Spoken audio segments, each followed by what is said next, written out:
Every single parent that has a human child has a thermometer. This is just not even a question. And so we started saying, okay, well, you should have one for your pet the same way that you have one for your human baby. And you will take your pet's temperature when they're feeling off, because it's so much more cost effective as well to do that before taking them to the vet.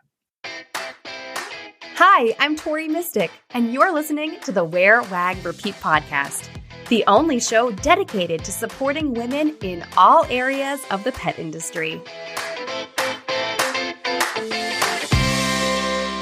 We're kicking off the new year with a conversation I had with Daniella Morgan-Pascual-Vaca, one of the key people at Mella Pet Care. I got to know Mella while speaking on a panel about influencer marketing for Leap Venture Studio last year.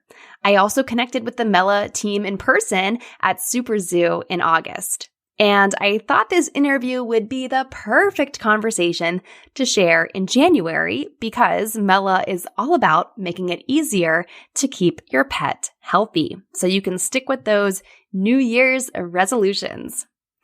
Their first product launch is an underarm pet thermometer that integrates with a mobile app. I got the thermometer right after I met everyone in August, and I was able to use it a bunch of times on Burt and Lucy in September to establish a baseline healthy temperature for them. And I am so happy that I did that because when Burt wasn't feeling well in November and we had to go to the emergency vet, I was able to take his temperature before we went to the vet at home and have the peace of mind that he didn't have a fever, that I knew there was something else that was wrong with him. So it was really helpful to me in that instance. In this conversation, Daniella also has a really great story about how she got involved with Mella, going from intern to chief of staff, which I know you will find very inspirational. She also hosts the podcast called the Mella Moment, which I'm excited to be a guest on next month. If you enjoyed this conversation and you feel like you want to order an underarm pet thermometer for yourself, I have an affiliate link in the show notes for you. Daniella Morgan-Pascual-Vaca is the Chief of Staff at Mella Pet Care. A 2022 graduate of the University of Chicago, she studied biology and economics and is en route to a deferred enrollment in an MBA program at University of Chicago's Booth School of Business. She joined the Mella team 2 years ago as an intern and has expanded her role to include responsibilities in all aspects of the business. Hey, Daniella. Hi, Tori. It's so nice to be on. Yeah, thanks for coming on my show. We've been talking a lot recently, and I got to see you guys in person at Super Zoo back in August. And I'm a big fan of what you're working on, but just also everyone who works at Mella is so nice to talk to and be around. So yeah, I just like you guys. Thank you. I appreciate that. And it's kind of funny then to hear you actually read out the bio that I kind of wrote when, I was sitting at home at my desk alone, just like, this is a little bit about me. And so it's so funny to actually hear it out loud. Well, there you go. Now you know who you are. I'm glad. So for people who are listening who aren't familiar with Mella Pet Care, and kind of your premier signature product, maybe you could tell us about what Mella does. Yeah, of course. So at Mella Pet Care, we are creating an ecosystem of health monitoring devices for dogs and cats. And so you might know us from the world's first underarm thermometer. That was the very first product that we ever released. And so it is no longer a rectal thermometer. It goes right under the armpit. So that's, the foreleg or the hind leg of a dog or a cat. And in 15 seconds, you get an accurate reading. And so we created that at first because we saw that as a pain point in veterinary medicine. We know that no veterinarian, no veterinary technicians, no pet parents want to take their pet's temperature in that manner. It's uncomfortable, it's disruptive, it's really unsanitary, actually. And so we just created that and we said, here is a product that actually works. It has machine learning and an algorithm built into an app. So all you need is a smartphone with Bluetooth and the actual device, and you get that accurate temperature. And so that's where we first were born from. We are creating that ecosystem. So we have a few cool things coming down the line. We have a scale for an accurate body condition score, a tape measure, a smart food mat, a pulse oximeter, a cheap chip reader. We have a lot of things coming there. But yeah, that's where we really were just born from, that idea of creating this smart device that would better pet parents and vets. Yeah, I've had the opportunity to kind of play around with the thermometer. And it's really cool. Like I never really thought of a thermometer, like, everything these days is like smart, like syncs with an app. And like I had a vacuum cleaner that synced with an app. And I was like, why is my vacuum syncing? Why is this necessary? I don't think that was. But with this, like tell us a little bit about the app and like the machine learning part of it, because that seems to kind of just be over my head. Yeah, of course. And this is actually a very frequent question we get, is just, why do we need the app? And the reason we need the app is actually because without an app and without machine learning, an underarm temperature is not accurate. Unfortunately, that is just the way it is, because pets have hair. They have, whether it's hair or fur, or they're hairless cats, or, they have long hair versus short hair, or, they're different breeds. It doesn't, depending on all of these characteristics, their temperature is going to be different. And so the reason why you need the app is to say, okay, let's input all of the characteristics of the pet. Let's say their breed, their age, their weight, their gender, their hair length. And this is how you get that accurate temperature. Because back in the day when we were creating this algorithm, like 3 years ago, we teamed up with Banfield Pet Hospitals, and they gave us over 1 million pet records, which included all of these characteristics and then their temperature. And so each breed of dog and each breed of cat has a different baseline temperature. And, all of these characteristics kind of change that about them. And so without the app, without saying that this is your pet and these are their characteristics, there isn't really a lot to go off of. And so that's why you get a very inaccurate temperature without the app. And so while we do have a really cool hardware little device, the brain of everything lives in that algorithm that takes into account everything and kind of pops out that perfect temperature for you. Wow, so cool. Yeah, because I guess I never really thought about it, but when you set up your account on the app, it asks you like what breed your dog is and maybe their age and some different things. And I just kind of did it by default, like I'm filling out a profile, and I didn't really consider how much it would impact kind of the data and how it's processed. Right. And, we get a lot of angry emails from customers who go, this doesn't work on me. And I'm like, yeah, you're a human. It is designed for dogs and cats. That's where we got that machine learning. And, we have our clinical trials ongoing at different veterinary universities that are looking at dogs and cats and are gathering data. And so it really is animal specific. And so, if you pop it under your own armpit, I wouldn't really trust that measurement. I would stick to your oral thermometer for yourself. So this is really, it is designed for your dog or cat. Okay, well, I have a confession to make.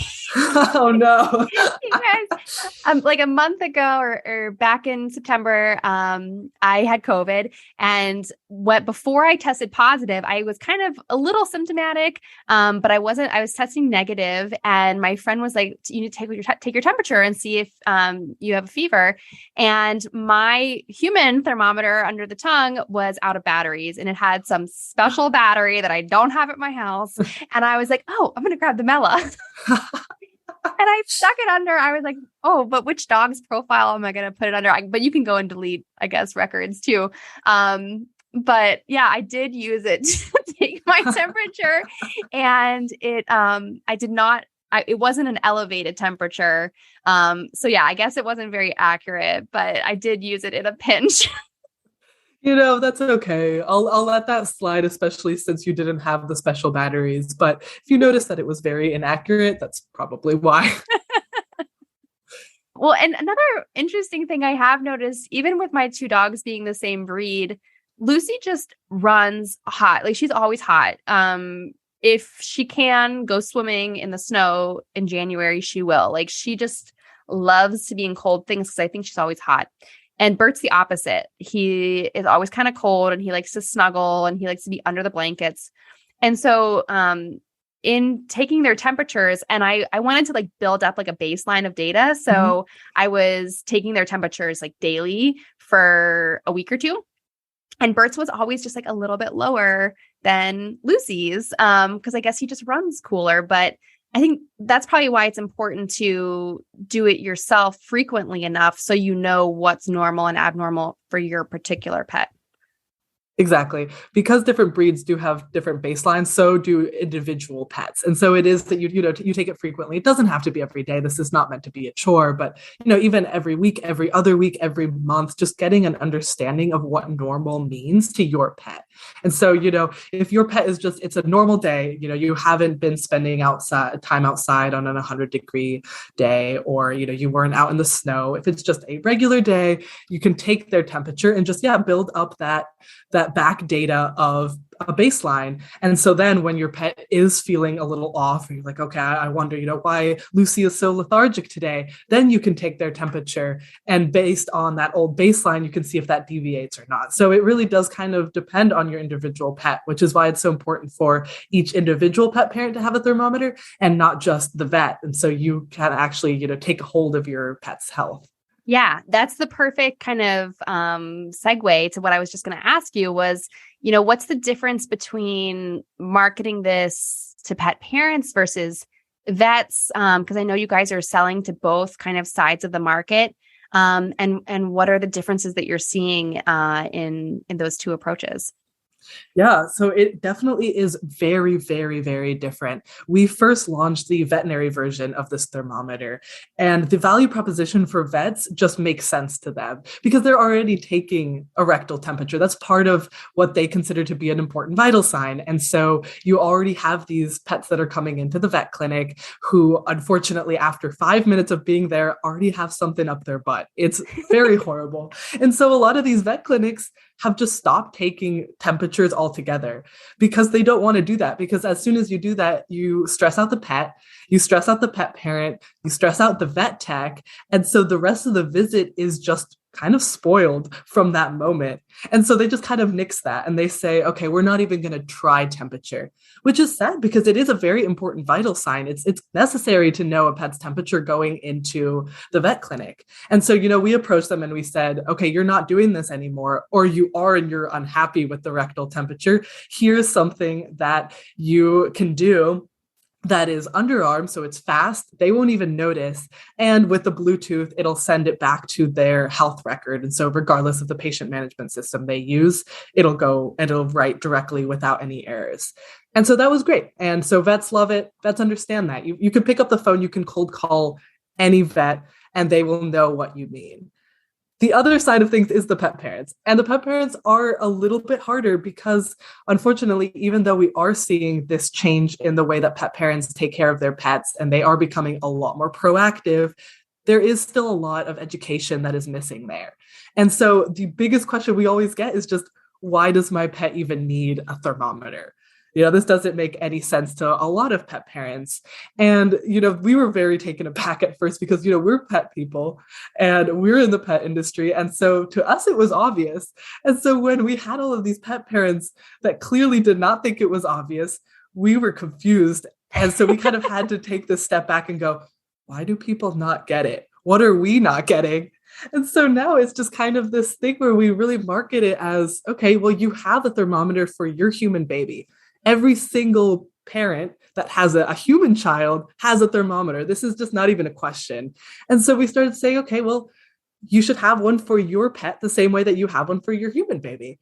And you will take your pet's temperature when they're feeling off because it's so much more cost effective as well to do that before taking them to the vet. Because I know so many human pet parents who will take their kid's temperature. If it's not a fever, they're like, okay, let's wait a second. If it is a fever, let's go to the doctor. Well, that's great because, you're saving yourself the hassle of going to the doctor in the middle of the night, you're panicking. So the same thing should be said about your pet. As soon as you walk into a vet clinic, you're already spending that $100 exam fee, regardless of whether there's a problem or not. And so even that, you commuted to the vet clinic, you spent the money on the vet clinic, you are probably freaking out because you don't know what's going on with your pet. And so this is just kind of the first line of defense. It's a calming agent, really, just to say, okay, take a breather, take your pet's temperature. If your pet's temperature is normal, all right, calm down. wait a while, maybe wait until the next morning. And then if there's a fever, okay, yeah, maybe now is the time to go to the vet and there might be an actual underlying sign of an illness there. And so it really is just meant to be a tool that helps pet parents calm their nerves. So just as like a pet parent listening to this, if they do have a temperature or an elevated temperature, it could be a sign of what? Honestly, any underlying illness. And Okay. so a fever is not good regardless. And so at that point, you would want to take your pet to the vet. And so it could mean anything from they did not react well to a vaccine. They were spending too much time outside and, they're just not having a good time cooling down. Yeah, it could be, they ate something bad. At that point, the suggestion is to take them to the vet. Because we do make these thermometers, but we're not the vets ourselves. And so while we could say, hey, there's a problem, we can't diagnose that exact problem. And so we just kind of sway the pendulum of like, yes, go to the vet, or no, wait a second. Yeah. Well, and I can just imagine, like, I think someone's vet would be blown away if you walked in, like, here's all the historical data of my dog's temperature. Yeah, I think so. I honestly, as a vet, like that would just be amazing. Yeah. I mean, you would know you would have your hands full with that pet parent, but you would have a lot of information to go Exactly. Are you excited to grow your pet business this year? As we know, there is more to it than belly rubs and ear scritches. You need to know how to get your brand discovered, communicate on social media, write compelling emails, and so much more. I took all of that into consideration when creating the 2023 Wear, Wag, Repeat Society curriculum. That's everything my monthly membership community gets to learn this year. We're kicking it off by planning 12 months of content using a hack I recently discovered on TikTok. In February, we'll work together for a social video challenge, just in time for YouTube's new monetization features. Then, in the following months, we'll learn about blogging, SEO, copywriting, and email welcome sequences. And that's just the first half of the year. I am seriously so pumped for this lineup. You can see the full schedule on my Instagram at Wear, Wag, Repeat. There are a few membership spots open by request right now. Just DM me for your special invitation or wait until open enrollment in February. Well, this is so fascinating. Thank you for kind of sharing all the technical stuff and the product. But I also want to ask you about yourself and how you got involved with Mella, because you started working there as an intern when you were still working on your degree, and you've kind of grown in your role and like full steam ahead. And did you always know that you'd be in the pet industry, or kind of how did you end up working there? I did know that I was going to be in the pet industry, but I thought it was going to be a little bit different. So when I was a kid, and I think, vets are similar. When I was, 5 years old, I said I wanted to be a vet. And so that was always my dream, was always vet school, vet school, vet school. In 9th grade, I started working at a vet clinic. And so I was there for 4 years. I evolved there as well. I went from being a volunteer that would mop the floors when I was 14 and had no idea what was going on, to eventually being a veterinary assistant that would help out with a lot more. And so I love that job. That was such a great job. And that job just kind of solidified the fact that I wanted to be a vet. People were telling me, okay, try working at a vet clinic, see how it goes. And, you probably won't like it. And so I tried it. I loved it. I said, yes, this is still what it is for me. Then I went to college and I started pursuing a degree in biology to go to vet school. And then about a year in, I kind of started taking business classes because I said, entrepreneurship would be kind of fun, because what if I want to be a vet and I want to actually have my own practice? And so I started doing both things. I was like, okay, I will major in business economics as well as biology. Like, this is great. I'll have the 2 tracks. Just casual double major. Just a casual double major. Don't mind me. And then actually, so my second year of college, that's when I saw an article actually, or my mom actually sent me an article about the top pet startups in the US at the time. And she said, hey, this is kind of fun. Like, look at what these people are doing. And I saw one that was Mella in the article. And without any context whatsoever, just pulling this article off the internet, I emailed them and I said, hey, I go to the University of Chicago. I have experience in the veterinary world.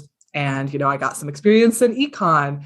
And I think about a day later, I got a call from my COO, Ben, and he said, hey, for whatever reason, I don't know how you stumbled upon us, but we happen to have a partnership with your university and we take interns from the university. And he said, do you want to just work with us? And I said, okay. I was like, is there an interview process? Is there something? He's like, no. You have the experience we want. Okay. Do you want to start tomorrow? And so it was just kind of this alignment of planets where my mom found this just random article on the internet and it led me to this job. And I loved it. I was an intern at first. So it was all part-time. I was doing a lot more of the research and some of the more, administrative and logistical things that you do as an intern when you first start. But I loved it so much that I kept staying on and I kept getting responsibilities as I grew and as I got older and as I learned more about the business and I started actually doing, more fun things. Like I started a podcast. I started really doing things that I was interested in. And so then when I graduated back in June, I said, hey, I'm not going anywhere. Do you mind if I become chief of staff? And the team said, yeah, of course. And so now I'm full-time. I love full-time even more because you know how it is with school is like kind of throw a lot of projects to the side. It happened with the podcast. It happened with a few things where I was like, oh, we'll do it next week. I have midterms. But now that this is what I do full-time, I love it even more. And so honestly, when people ask me, what do I do? I don't know how to answer that question because it's honestly everything business related. So as soon as it's tech, as soon as it's, actually making the product or the science, I'm out. I don't know that. But anything that's business, anything that's sales or PR or communications, that's me. And so I love it. Yeah, it's really just growing with the business. Well, first of all, I think you do an excellent job of explaining the science because people need someone who can explain it in layman's terms. Like if you have someone who's super scientific explaining everything, sometimes people don't get it. So I think you do a phenomenal job. But thank you. That is such a fun story. I love it. I've never heard of something that was more meant to be than that. I think so too. Yeah, I love it. Yeah, that's so awesome. And so you mentioned the podcast. You are the host of the Mella Moment podcast. And you do some really awesome interviews with veterinarians, but all kinds of different people. And so, as a pet healthcare business, what purpose does the podcast really serve for you? Yeah, so the podcast was really started as another side of the business because we realized that we were very hardware and software focused and we had nothing to do with education. And so we were pushing the thermometer and we were saying, look at how cool, it's the Apple of pet care. But when it came to actually educating pet parents about pet health, we really fell short there. And so it was a project that started from, hey, what if we talk to a wider audience just about general things? And so, what it really is that it's independent of the product. I don't plug the product. I don't like talking about Mella, but I just kind of grab a lot of industry folk and I sit them down to have a fun conversation. And so it really just allows me to meet and talk to some of the greatest minds in the pet health industry in a very casual context where it's not as formal as saying, okay, let's, grab a time in the calendar and let's talk business.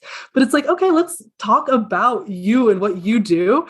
And then from there, what's awesome is that we have gotten a lot of leads. We have gotten a lot of partnerships and we've met so many great people that have become business oriented, but who were initially just a fun conversation.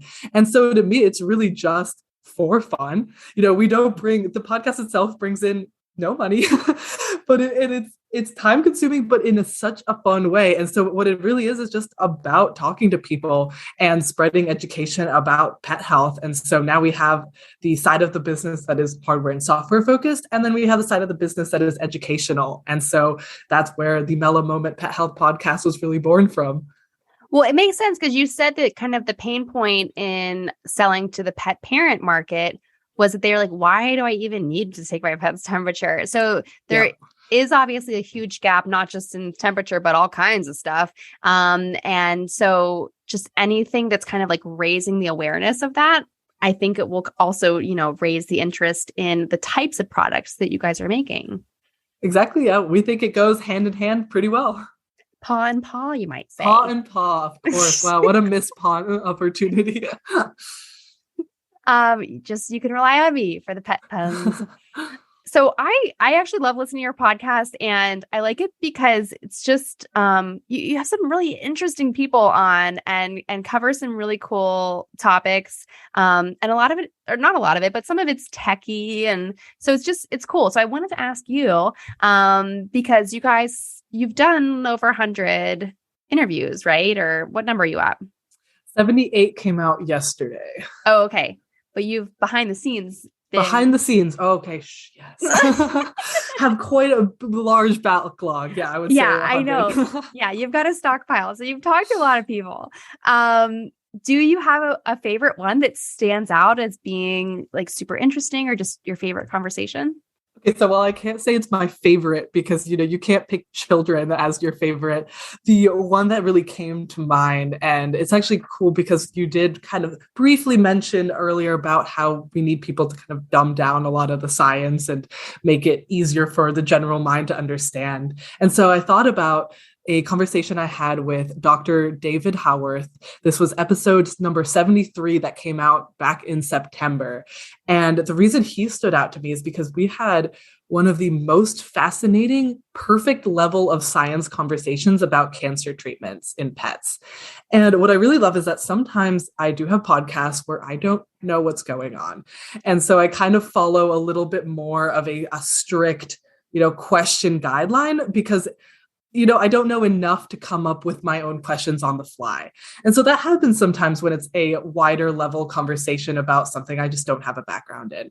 But Dr. David Howarth's a podcast, it ran over. It was longer than most of mine, but I did not want to cut it because it was just so fascinating about these, cancer treatments that are evolving and, what we're seeing in this evolution of science in such a good way of explanation. And so I really felt like I could have a conversation with him because it was that right level. If you were to go and listen to any podcast episode, it should be that one, episode number 73. So if you know not a lot about pet health cancer treatments or, cancer in general, that's absolutely a fascinating one.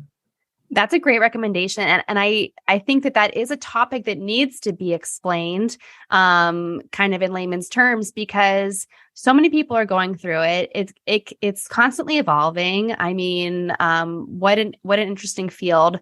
But most of us are not going to understand the in-depth terminology around it. So that's a great tip. I'm going to go listen to that. Hopefully I won't need his advice for my own dogs. Fingers crossed. Not. Yeah, but it is good to always have an understanding of all of that stuff. Okay, now I know that you do not have a pet of your own. And that's okay. We give you a pass because you've been kind of busy. Yes. But I thought it'd be fun. I always ask people towards the end of the interview about their pet and how they came into their life. But I thought it'd be kind of fun to ask you what your dream pet would be. Since you do kind of get to work around pets, you probably see a lot of them. Yeah, this is actually a really funny answer I have because it has nothing to do with pets that I have seen since being in the pet industry and everything to do with a dream pet that I had when I was like 5 years old. And so you're right, like right now it's not the time, right? I just graduated college. I got my very first apartment on my own and I have a beautiful leather couch. So for now, let's not touch that. And then I have a really lovely Afghan rug that's been in the family for, decades. So right now is not the time for a pet. And so when I grow out of this apartment and I get another house or another apartment, what I want to do is really just go back to my roots as a child and get a border collie. And when I was a child, I was obsessed with the idea of a border collie. And I would write stories, and it would be the stories of me as a child and this dog, and we would go on adventures. And so, it would be the classic, like, oh no, we're at the beach and a tsunami is coming, or a volcano erupted and it's up to the girl and the dog to save the day. And that's really just kind of stuck with me because I don't write stories like that anymore. I unfortunately kind of grew out of that. But the idea of having that companion dog, they're so smart, they're so lively, they're so energetic. So I think I might have to just kind of circle back there. So maybe give it another 5-10 years. But I think, 5-year-old, 10-year-old me is going to get my wish one day. This makes total sense to me because you have such an educational background and love to learn and so smart. And that's basically Border Collie. So you guys are going to be just like geniuses together. And that makes total sense to me. I can see you at the Border Collie. I love that. Yeah. So I guess now you have to start asking the question is like, what breed of dog would you be? Yes. Yeah. Well, what breed of dog would you be? A Border Collie? Well, see, I didn't even think about that. I guess so. I've never really kind of sat down to wonder what breed of dog I would be. But since you offered that, I'm going to start saying that and I'll cite you. I'll give you credit. Thank you. Yeah. For the wacky off the wall question that makes everyone uncomfortable. We can be like, Tori came up with that one. Like, don't worry, guys. It wasn't my brainchild. I think I always say, like, if, when people are like, could you be any dog or any animal? I always say like my old dog Lola is who I would want to be. But that's just so specific because I love her. She's got such a spot in my heart. So I wonder if most people would say the breed that they have. I don't know. Huh. That's a great question. I don't know. I'm definitely not the right person to ask, but no. We have to put out a poll out there. Yeah. Okay. Well, we'll do a very scientific study about it. Coming soon from Wear, Wag, Repeat and Mella Pet Care. So before we have to go here, Daniella, tell everyone, where can they learn more about Mella? And you have the thermometer out, but you have more things coming. So where can people go to learn about it all? Yeah, the best place just to either purchase a thermometer or, get on that list to learn about the other products is www.mella.ai. So that's Mella spelled MELLA.ai. And the podcast just recently got its very own LinkedIn page. And so if you go to LinkedIn and search up the Mella Moment Pet Health Podcast, we show up. And so those are actually probably the two best places. You can follow us on social media. Everywhere is just Mella Pet Care. We try to exist on all platforms as best as possible. But yeah, that's Mella Pet Care. Yeah. Well, thank you so much for sharing your story. This was such a fun interview. And I hope everyone has time to check out what you're working on. Yeah. Thank you so much, Tori. It's been so much fun. Some of the best conversations happen after the episode. Send me a note on Instagram at Wear, Wag, Repeat, or find even more women petpreneurs to connect with in our private Facebook group called Wear, Wag, Repeat Labs. If you want to dig into more episodes, resources to grow your business, or find a link to something we discussed, it is all right there for you at wearwagrepeat.com. I'll see you back here next Wednesday for a fresh conversation.